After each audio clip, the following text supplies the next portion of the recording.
On this edition of Space Tech, we'll see how sharks get sailors up to speed. We'll check out wings, weather, and avoiding air crashes. Investigate the connection between bacteria, bunnies, and makeup. And find out how satellites help contain oil spills and save art treasures from ancient Egypt.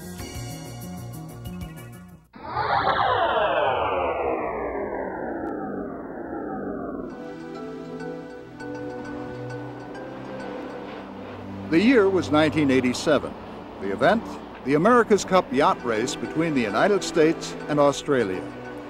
Then and now, these races are a testing ground for new technologies and design changes to try to make the boats go faster.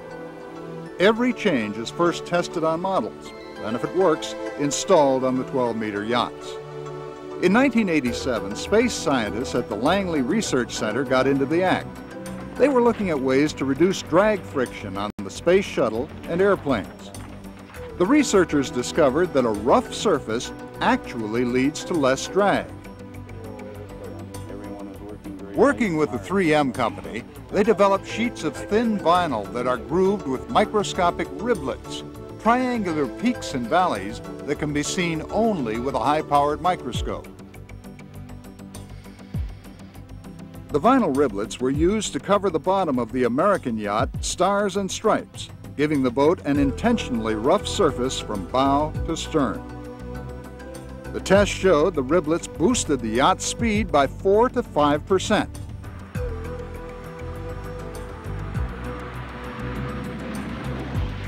The idea for riblets first came out of research looking at ways to help airplanes move through the air with less resistance. Scientists found that sharks had riblet-like grooves in their skin, but only the faster swimming animals. The slower sharks are ribletless. But while using the microscopic grooves to cut friction on boats and planes was a new idea, the use of such grooves or riblets was not. 3M first developed thin plastic lenses for overhead projectors in the late 50s. Since then, researchers have found that with the correct angle on the grooves, a surface reflects more light, making traffic signs highly visible. And more recently, the grooves on the surface of a laptop computer's screen make it brighter and easier to read, without increasing battery power. It's quite a leap from laptops to yachts, but the riblets help both perform better. In case you'd forgotten, the U.S. won the America's Cup back in 1987.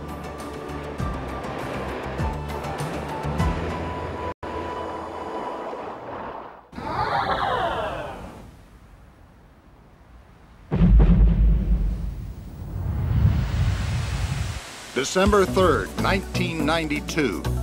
The Greek tanker Aegean Sea ran aground off the Spanish port city of La Coruna.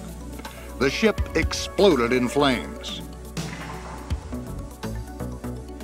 Thick smoke engulfed the town. Thousands of tons of crude oil poured into the sea. High above, ERS-1, the European remote sensing satellite, made a series of passes over the area. It sent down information that was used to help in the cleanup operation. ERS-1 carries an instrument known as a synthetic aperture radar, or SAR. Unlike conventional optical instruments, the SAR works day or night and can see through clouds. The SAR generates high-resolution images based on a process called backscatter. As radar waves bounce off the Earth's surface, ice, water, vegetation, cities reflect or backscatter the radar pulses at different intensities. The rougher the surface, the brighter the object appears. Ocean waves caused by wind and currents reflect radar pulses back to the satellite.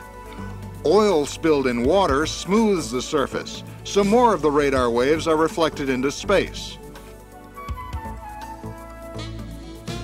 On an SAR image, an oil slick appears as a dark patch or streak. While information from ERS-1 helped in the cleanup of this environmental disaster, The satellite and its radar are also being used to monitor smaller oil spills that happen accidentally and sometimes deliberately in the pumping and shipping of oil. These small spills, which show up as black lines on the images, can account for more oil pollution than the largest of accidental spills. But until now, monitoring such oil discharges has been a difficult and expensive process. Aircraft patrols are limited to coastal areas, leaving miles of open ocean unchecked. Poor weather or sunlight reflecting off the water also hampers the search, but neither is a problem for the radar aboard the ERS-1. The SAR's ability to monitor large areas of ocean provides a powerful weapon in the war against oil pollution. And farther south in the Mediterranean, where pollution is high and controls basically non-existent, ERS-1 provides a way to monitor spills and control them. In this image of the Côte d'Azur, an oil spill, that black line, was spotted by the ERS-1 a full day before it was detected by the Coast Guard. Authorities were alerted. The spill was contained.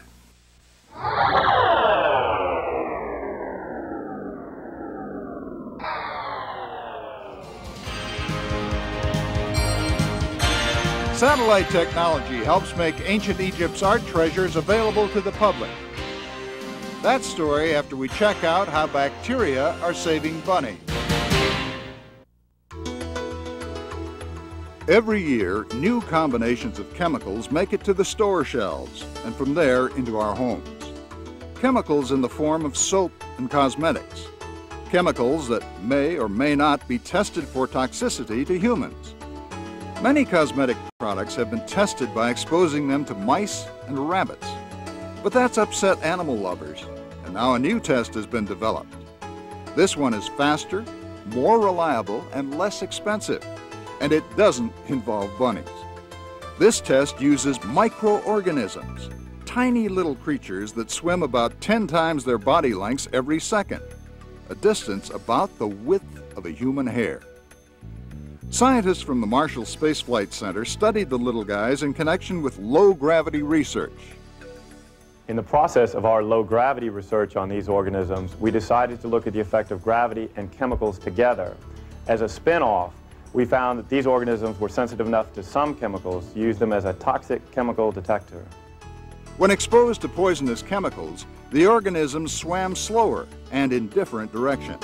With the past method, you could have 3 different testers coming up with 3 different answers.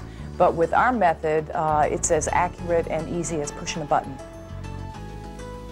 The simple test can also be used to check such things as wastewater or monitor other potential sources of pollution. The new technology is being made available to private industry for possible use in chemical testing. Good news for those who use cosmetics, even better news for the bunnies.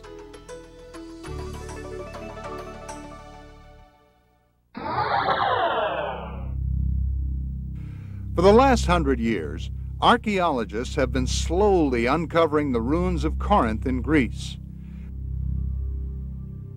And the scientists who study the past have found that here and at other sites of ancient cities, they can sometimes learn more about what they're studying by backing away to put things in perspective.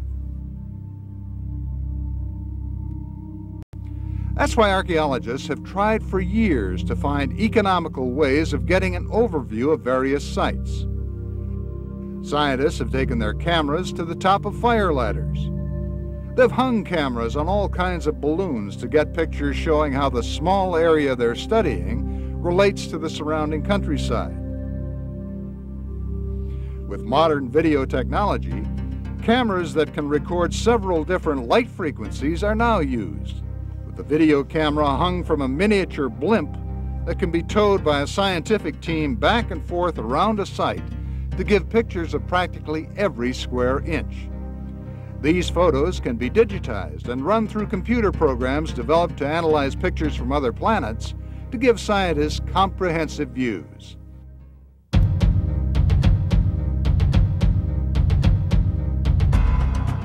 In 1981, archaeologists got an unexpected bonus from an even broader overview, this one from the flight of the second space shuttle. On board was a shuttle imaging radar known as SEER-A. On its flight over the Egyptian desert, the radar managed to penetrate 10 feet of dry, porous sand and bounce its rays off an ancient riverbed. No one had even imagined a river once ran through this desert.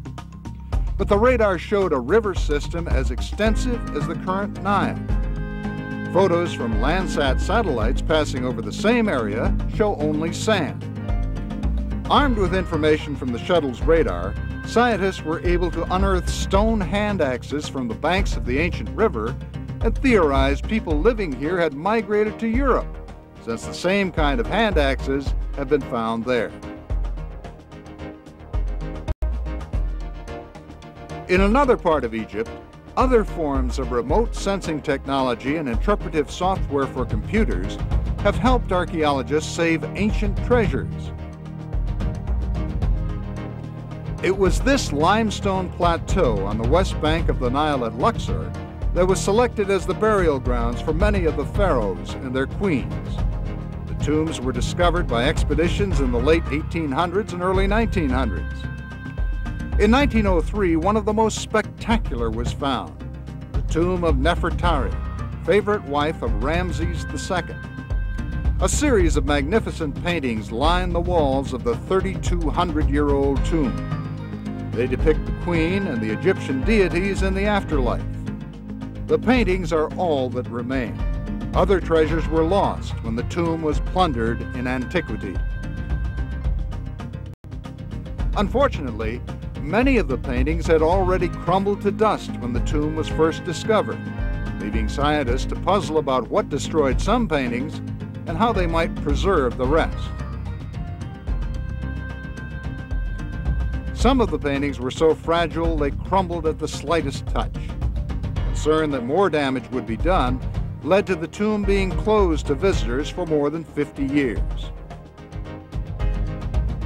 In the late 1980s, scientists from several countries gathered to try to solve the problem of how to preserve the ancient artworks. The scientists determined much of the deterioration of the paintings could be traced to salt crystals found embedded in the bedrock surrounding the tomb. The salt had dissolved, then recrystallized behind the plaster layer, as well as on top of the paintings. The researchers then had to decide why the process occurred and if it could happen again. At Boston University's Center for Remote Sensing, satellite photos of the area around the site revealed 2 rock fractures on either side of the tomb. It was concluded the fractures channeled water into the tomb hundreds of years ago, causing the salt to crystallize and damage the paintings. Other scientists used computer programs originally designed to study satellite images to compare photos of the paintings taken over the years since 1904. When all the data was in, the researchers decided the paintings were no longer at risk from water and salt damage. They were able to clean and restore many of the crumbling paintings, and the tomb has been open to small numbers of visitors. The magnificent art treasures of Nefertari are now available for the world to see.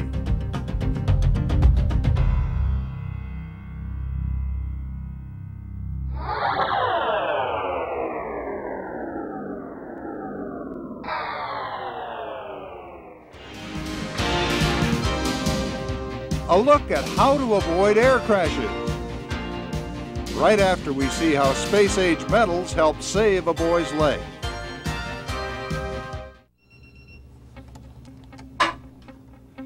Kyle Yarber's freshman year at the University of Missouri was interrupted when doctors discovered a rare form of cancer had spread through Kyle's left thigh bone, a diagnosis that normally meant amputation.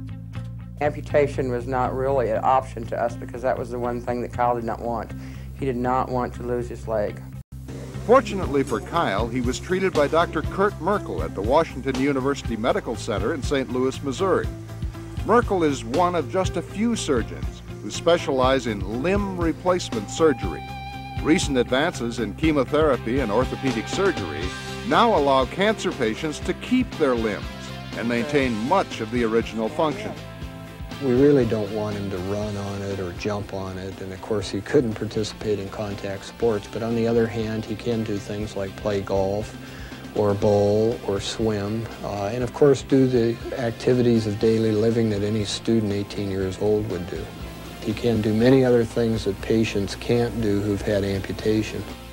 With younger patients like Kyle, Dr. Merkel prefers to implant donor bones from cadavers, but no match could be found for the 6'6" Yarber. Instead, the doctor turned to titanium, a metal developed for jet fighters and spacecraft. Titanium is less toxic than other metals. It's strong yet somewhat flexible like bone.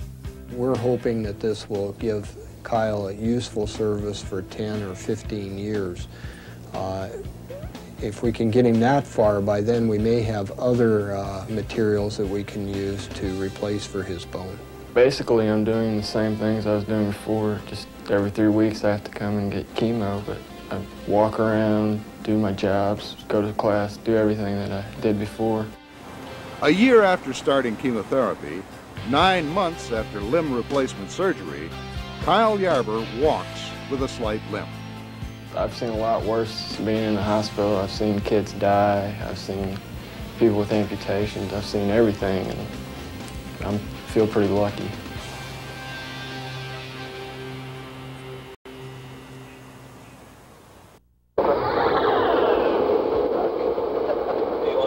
This is computer-generated animation of an actual airline crash.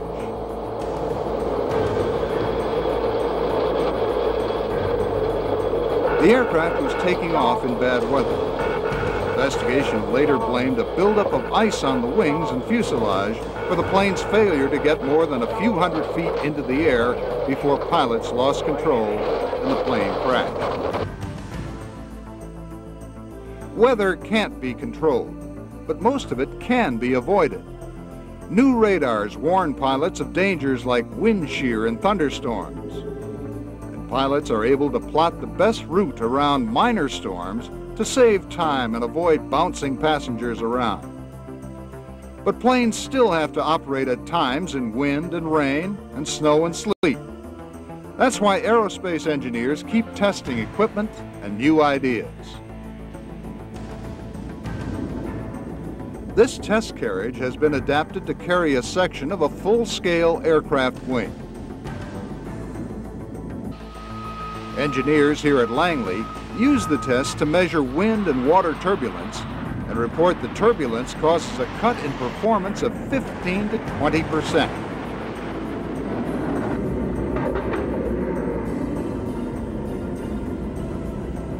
Other tests at Langley also deal with the aerodynamics of airplane wings. In efforts to better understand the dynamics of smooth airflow, researchers coat this ultra-smooth, highly instrumented Learjet wing with an oily liquid crystal preparation. Once airborne, pilots fly at target altitudes and perform maneuvers designed by aerospace engineer Cindy Lee. Lee is able to make a real-time analysis of airflow over the wing. The color shifts in the liquid crystal tell her whether the airflow is smooth or turbulent.